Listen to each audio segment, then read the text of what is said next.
ఇది మీకు తెలుసా? మార్కెట్లోకి ఒక కొత్త ప్రోడక్ట్ వచ్చింది. అదే హెల్మెట్ యొక్క మినీ వైపర్. మనం మామూలుగా రైనీ సీజన్స్లో హెల్మెట్ యూస్ చేస్తున్నప్పుడు హెల్మెట్ అద్దానికి వాటర్ బబుల్స్ పూర్తిగా అతుక్కునేస్తాయి కదా. సో అలాంటి సిచ్యువేషన్స్లో రోడ్డు క్లియర్గా ఉండదు, యాక్సిడెంట్స్ జరిగే ఛాన్సెస్ ఎక్కువ.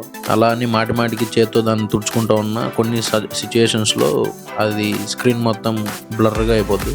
సో దాన్ని రిజాల్వ్ చేసేదానికి ఈ హెల్మెట్ మినీ వైపర్ని తీసుకొని వచ్చారు. ఇది ఒక చిన్న బ్యాటరీతో వర్క్ అవుతుంది. ఒక ఛార్జ్కి 10 hours ఆపరేటింగ్ టైం ఇస్తుంది దీనికి. కొన్ని మోడల్స్ ఉన్నాయి, అంటే రైన్ పడేదాన్ని చూసుకొని ఆటోమేటిక్గా వైప్ చేయడము, రైన్ పడకుండా ఉన్నప్పుడు వైప్ చేయకుండా ఉండడం, ఇలాంటి కేటగిరీస్. ఇది హెల్మెట్ యొక్క అద్దానికి స్టిక్ చేసి అన్ని మోడల్ ఆఫ్ హెల్మెట్స్కి యూస్ చేసుకోవచ్చు. ఈ ప్రోడక్ట్ గురించి మీరేమనుకుంటున్నారో కమెంట్ చేయండి.